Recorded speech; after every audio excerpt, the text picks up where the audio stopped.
Meus irmãos, vamos pedir ao Senhor mais uma vez a bênção e a graça do seu Espírito Santo para a apresentação da sua mensagem, para a nossa compreensão. Oremos em silêncio, pedindo ao Senhor esta bênção. Bendito Deus, é de fato maravilhoso estarmos na presença do Deus infinitamente santo, perfeito, único e onipotente, que se digna habitar entre nós, aceitando o nosso culto e a nossa adoração.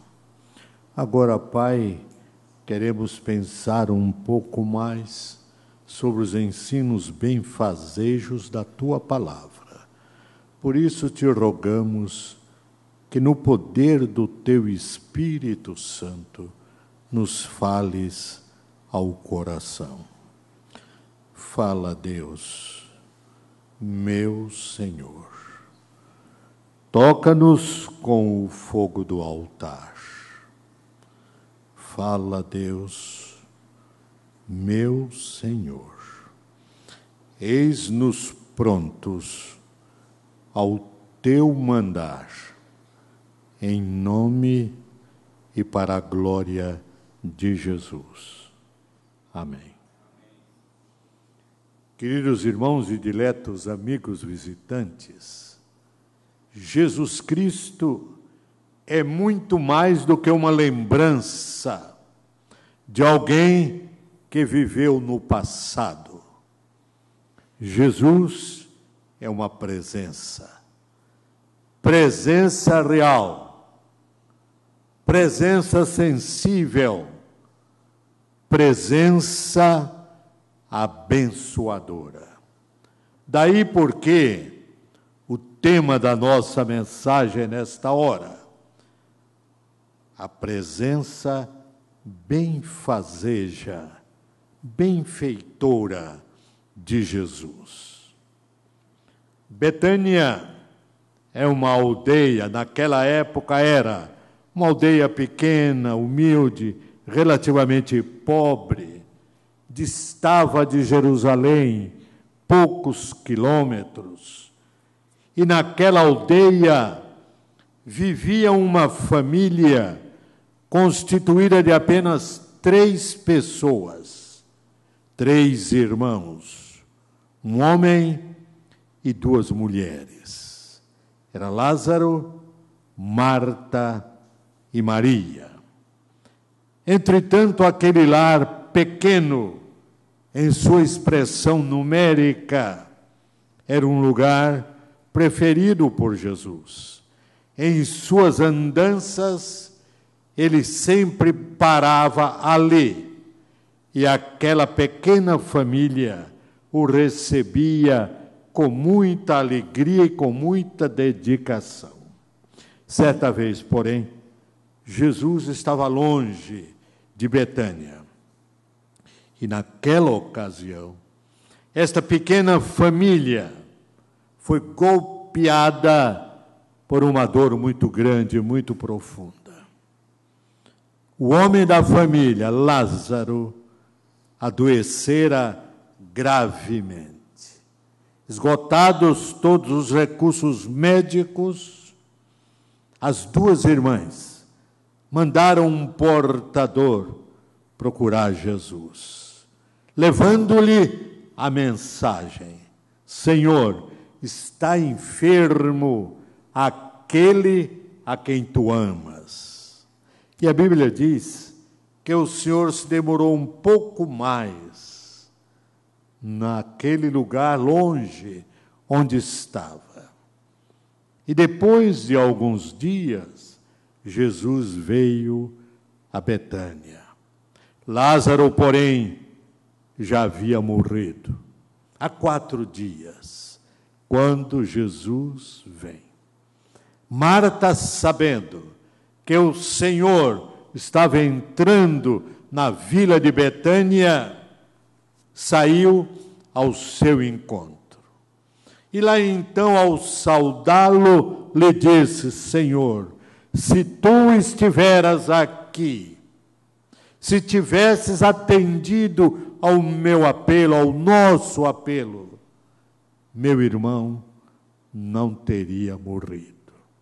Daí por diante se trava um diálogo entre Jesus e Marta, e a certa altura do diálogo, Marta sai e vai dizer à sua irmã Maria que ficara em casa sentada chorando, sendo consolada pelos amigos que vieram de Jerusalém para consolá-las. E Marta lhe diz: Maria, o Mestre chegou e te chama. O Mestre chegou e te chama. O texto diz que, ao ouvir esta informação, Maria se levanta e rapidamente vai ao encontro de Jesus. E novo diálogo se trava até a hora em que Jesus vai ao túmulo para ressuscitar a Lázaro. Mas, meus irmãos, nesse período todo, nesses encontros, nesses diálogos, fulgura de uma maneira luminosa e esplêndida esta realidade, a presença benfazeja de Jesus. Ele não é apenas uma ideia, uma lembrança, mas é muito mais do que isso, é uma presença. O Mestre chegou, isto é, há uma realidade presente, há alguém aqui pelo qual nós ansiávamos, a quem mandamos um recado. Esta presença está aqui. O Mestre chegou e te chama. A presença de Jesus é sempre muito benfazeja. Em primeiro lugar, porque ela significa e garante socorro na hora da angústia. A presença de Jesus é socorro na hora da crise, na hora da angústia. Quem lê a história religiosa da Índia, país tão idólatra, país tão cheio de superstições, país que adora a vaca, país que adora um rio, o Ganges, país que adora quase tudo. Naquele país há lances de grandeza espiritual muito grande, com a presença de Jesus. Há algum tempo, pontificava numa das cidades daquele país a família Singh. Este nome significa leão. E o chefe desta família era um grande líder político, administrativo da sua cidade. Tinha vários filhos, e dentre estes, o mais novo, chamado Sundar Singh, foi mandado para a Inglaterra para estudar lá, em Londres. E em Londres, Sundar entrou em contato com alguns colegas cristãos. E aqueles colegas cristãos lhe falaram de Jesus, lhe deram o Novo Testamento para ler, e Sundar começou a ler aquele Novo Testamento. E como a palavra de Deus é viva e eficaz, começou esta palavra a operar uma profunda mudança na mente e no coração de Sundar Singh. Ele tinha sido criado num regime duro, da religião hindu, da idolatria hindu. Ele tinha sido educado naquela forma de pensar e de crer. E o seu pai era extremamente duro no tocante à sua crença. E à medida em que Sundar Singh ia lendo o Novo Testamento, o conflito interno ia se tornando cada vez maior.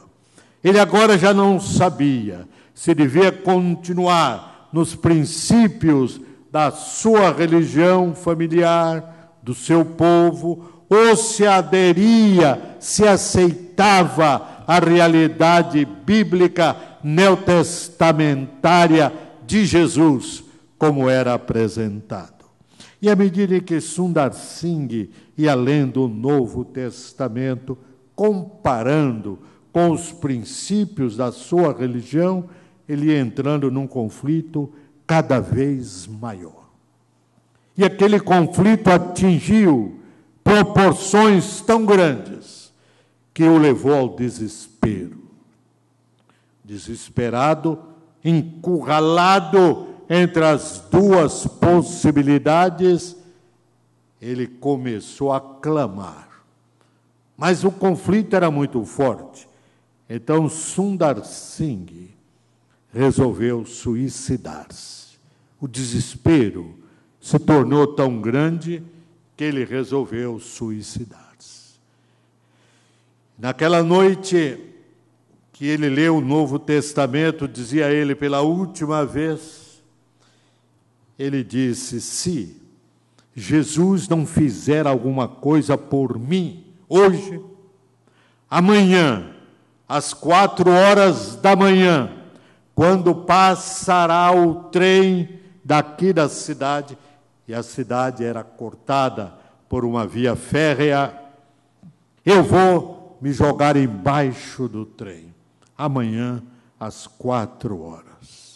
E passou a noite inteira na agonia daquele conflito. Passou a meia-noite e ele ainda clamava no desespero do conflito espiritual. E quando se aproximava das 3h, ele se preparando para ir à estrada de ferro, suicidar-se debaixo do trem, de súbito, o quarto onde ele morava, naquele alojamento, totalmente fechado, foi invadido por uma luz tão forte, tão forte, tão forte, que parecia que o sol descera dos céus para se instalar ali dentro do quarto de Sundar Singh. E ele tomou um susto muito grande, porque em meio daquela luz fortíssima como o sol do meio-dia, ele divisava uma presença, mas uma presença que lhe trazia muita paz, uma presença que lhe infundia na alma um novo ânimo, uma presença que transformava toda a sua angústia, todo o seu desespero, e ele cai de joelhos, chorando e agradecendo a Jesus. Não é preciso dizer que Sundar Singh não se suicidou. Ao contrário, no período de férias foi para casa, levou o seu Novo Testamento e com a alma em chamas de paixão pelas almas perdidas, a começar pela própria família, ele começou a falar de Jesus. O seu pai não aceitou, repreendeu-o severamente e disse-lhe que ele tinha de fazer uma escolha entre aquele livro, entre esta personagem de quem você tanto fala e a nossa família. Ou você abandona tudo isso, ou já se considere deserdado e riscado da nossa família. Era noite, após o jantar, quando o pai de Sundar Singh lhe disse estas palavras. Sundar Singh tinha os cabelos grandes sobre os ombros, que era um emblema da família. Era uma expressão indicadora, identificadora da família Singh. Foram dormir e Sundar Singh chorou muito naquela noite, porque o pai o colocara entre a cruz e a espada. Uma escolha que ele teria de fazer entre Jesus e a família e a herança e o nome. Amanheceu o dia. E na hora do café matinal, o pai, a mãe, os irmãos à mesa, Sundar Singh vem do seu quarto e há um choque na família. Olham para Sundar Singh e ele havia cortado o cabelo grande, que era a identificação da família, dizendo com aquele gesto que ele preferia Jesus.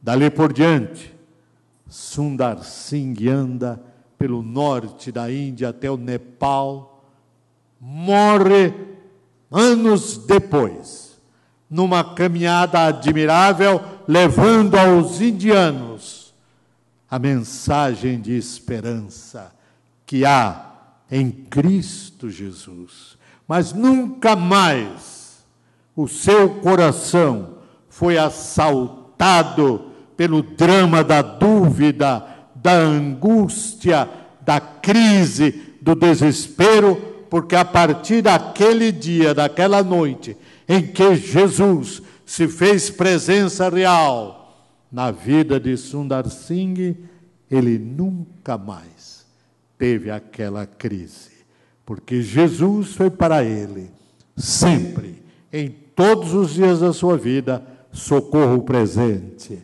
na hora da crise. Tornou-se conhecido pelo mundo como o apóstolo dos pés sangrentos. Esse é um livro muito interessante. Já o procurei nas livrarias de São Paulo, a pedido do nosso irmão Elpídio, e infelizmente ainda não conseguimos, porque me disseram, está esgotado. O apóstolo dos pés sangrentos. Jesus é mais do que uma ideia, do que uma lembrança. Jesus é uma presença. Na década de 70, faleceu um deputado estadual, que era muito meu conhecido, membro de uma família com a qual tinha e tenho relações de amizade muito grandes. Refiro-me ao então deputado estadual Paulo Nunes, irmão do querido amigo e nobre irmão Isaac Nunes, tio da professora Glorilde, essa pianista de escola que nós temos em nossa igreja. Fui à Assembleia Legislativa, onde estava o corpo de Paulo Nunes, para fazer a cerimônia fúnebre. E quando subi a escadaria, que fui chegando lá, onde estava o corpo de Paulo Nunes, levantou-se do banco ao lado um dos seus filhos, veio ao meu encontro, chorando, e me disse, reverendo, fala de Jesus para nós. Fala de Jesus para nós.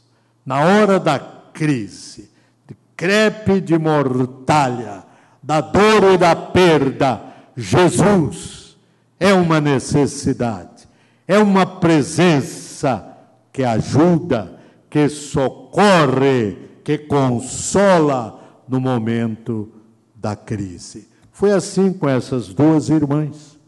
Estavam em crise, chorosas, tinham perdido o irmão, o único homem da casa, a referência da família, e é nesta hora de crise, de perda dolorosa, que a presença de Jesus se faz realidade consoladora. Socorro bem presente na angústia. Mas, meus irmãos, a presença de Jesus, visível ou não, porém sensível em qualquer situação, é uma presença benfazeja, não só porque ele proporciona o socorro, o consolo na hora da crise, na hora da angústia, mas porque, como vamos ver aqui no texto, ele ensina verdades profundas, absolutas e norteadoras. Fica bem para nós, numa época de relativismo, nesse pós-modernismo, onde não há, segundo alguns filósofos, segundo alguns mestres, verdades definidas, onde não se pode dogmatizar, dizendo isso ou aquilo é verdade ou não. É bom saber que em Jesus e na sua palavra encontramos ensinos de verdades absolutas e não relativas, verdades absolutas que podem e devem ser aceitas, porque verdades norteadoras, verdades que norteiam a nossa vida, que direcionam a nossa fé, verdades que garantem o nosso futuro. Foi assim quando Jesus disse a Marta: teu irmão há de ressurgir. Era uma verdade absoluta. Não é fazer de conta, o teu irmão vai ressurgir. Eu sei, disse Marta, que ele vai ressurgir na ressurreição do último dia. Jesus completa o pensamento de Marta, corrigindo e reafirmando a verdade que ele acabava de lhe dizer. Marta, eu sou a ressurreição e a vida, e aquele que crê em mim, ainda que morra, viverá. Essa é uma verdade absoluta, extraordinária, consoladora, saber que um dia, aquele ente querido que nós perdemos temporariamente, pelo poder de Jesus, vai ressuscitar, vai ressurgir com corpo glorioso, que não mais estará sujeito às limitações do tempo, das enfermidades, nem quaisquer outras. Verdades absolutas que Jesus ensina a Marta, a Maria, aos circunstantes, quando ele vai ao túmulo de Lázaro.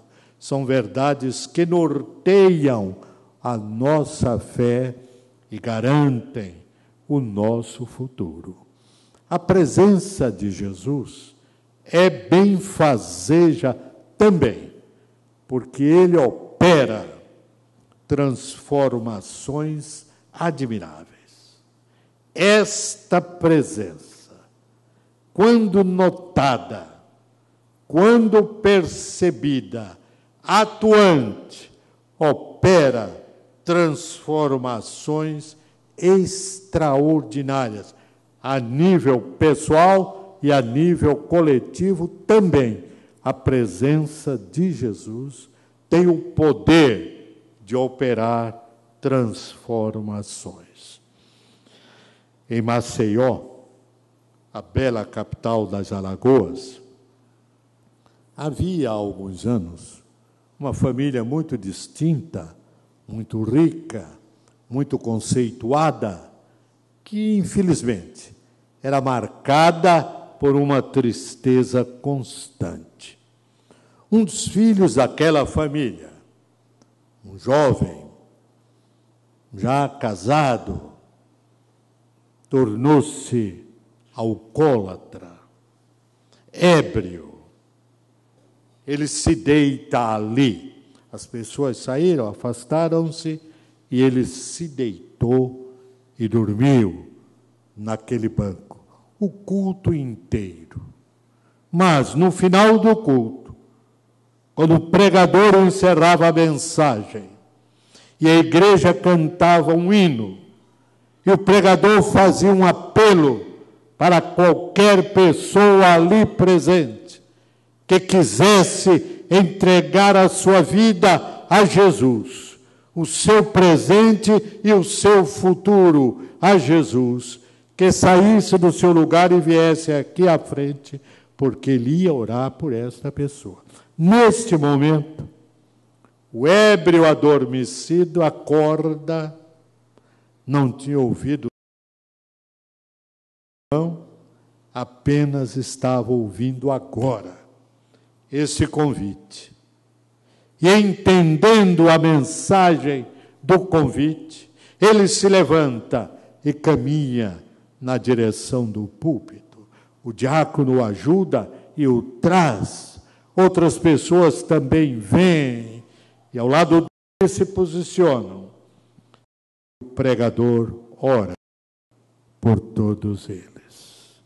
Em seguida, ele no primeiro banco, fica sentadinho ali até o final do culto. Para casa, agora não mais desfalecido,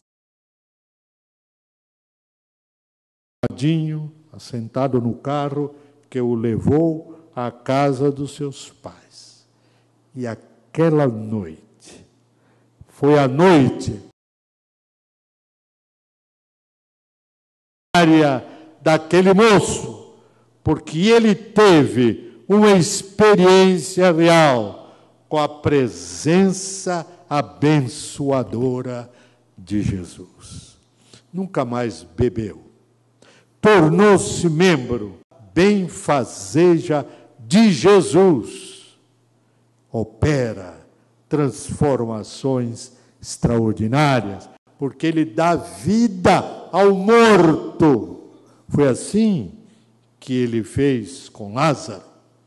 Quando Maria chegou, caiu aos seus pés de joelho e chorando disse: Senhor, se tu estivesses aqui, meu irmão não teria morrido. Jesus perguntou: onde o puseste? Vem, Senhor. E Jesus foi levado ao túmulo de Lázaro. Uma pequena saleta cortada numa pedra, numa rocha, e à entrada daquela saleta, uma grande pedra. Todos ali curiosos, o que é que ele vai fazer? Jesus dá uma ordem: tirai a pedra. Aí Marta interfere: não, Senhor, não manda tirar a pedra, já cheira mal, porque é de 4 dias. Lázaro estava ali há 4 dias, já o corpo entrando em decomposição, cheirando mal. Abro um parêntese para dizer aos irmãos: Jesus ressuscitou ao 3º dia, porque o seu corpo não poderia entrar em decomposição. Por isso, ele não deixou para o 4º nem para o 5º dia, mas Deus o ressuscitou ao 3º dia, cumprindo aquela palavra profética de Davi: porque não deixarás a minha alma no inferno, nem que o teu santo veja a corrupção, a decomposição. Jesus não põe cadáveres em pé. Jesus põe pessoas vivas em pé. Aquele ébrio de Maceió, quando se levantou, aceitando a Jesus, respondendo àquele apelo feito quando ele mal atinava com as coisas, estava morto em seus delitos e pecados. Como diz Paulo em Efésios 2, mas Deus, que é grande em sua misericórdia, nos deu a vida em Jesus, em Cristo Jesus. Deus dá aos mortos espirituais a vida, para que eles caminhem vitoriosamente pelos caminhos da vida, ainda que enfrentando problemas e vencendo crises.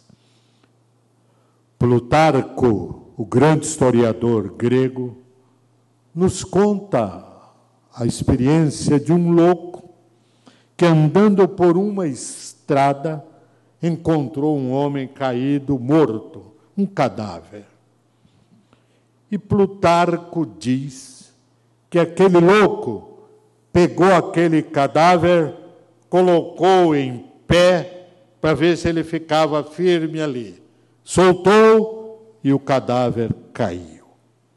O louco pega de novo e o ergue e o coloca de pé, solta e o cadáver cai.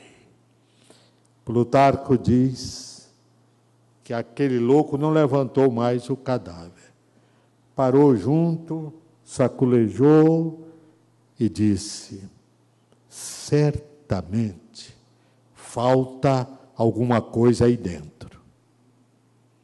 Falta alguma coisa aí dentro. Faltava vida. Jesus não põe cadáveres de pé. Jesus põe homens e mulheres ressurretos, vitalizados, transformados de pé. Ele disse: Lázaro, vem para fora. Não sai um cadáver, sai um homem vivo. Ninguém vai segurar aquele cadáver ambulante para sair lá do fundo do túmulo até aqui fora. Quando Jesus lhe disse, com a autoridade desta presença benfazeja, Lázaro, vem para fora, o cadáver que estava lá, começando a apodrecer, visto que na concepção de Marta já cheira mal, porque é de 4 dias, sai um homem são, robusto, forte, ainda que todo amarrado pelas faixas, mas apesar disso, ele vem caminhando. E quando chega aqui fora, Jesus chama os circunstantes e lhes diz: desatai-o, desamarrai-o e deixai-o ir, porque Jesus dá vida ao morto. É o que Paulo diz: estando vós mortos em vossos delitos e pecados, Deus vos vivificou em Cristo Jesus. Nos deu vida em Cristo Jesus. Pela fé, nós o aceitamos, nós o recebemos. Pela fé, olhando o Calvário, nós vemos que naquela cruz está o preço da nossa redenção. Pela fé, sabemos que naquele sangue que orvalhou aquele patíbulo está o preço da nossa purificação. nós somos transformados de mortos espirituais em homens e mulheres vivificados pelo amor de Deus, pelo poder de Jesus Cristo.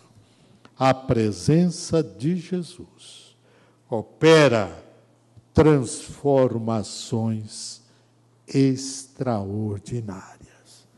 Meus irmãos, o texto diz que quando Maria ouviu a informação de sua irmã, o mestre chegou e te chama, ela não se demorou.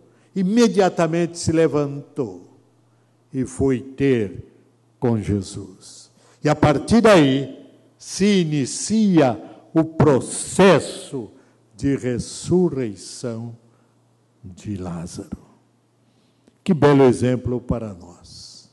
O exemplo de Maria, que ouvindo de Marta a informação, acredita e vai ao encontro de Jesus. Meus irmãos, sejam quais forem os desafios, os problemas, as dificuldades, lembremo-nos de que o nosso Jesus vive. E porque Ele vive, nós podemos crer no amanhã. Lembremo-nos de que Jesus não é apenas uma lembrança, Ele é uma presença. E Ele estará ao nosso lado, conforme a promessa: eu estarei convosco sempre. Não é hoje ou talvez amanhã. Não. Eu estarei convosco sempre, até a consumação dos séculos.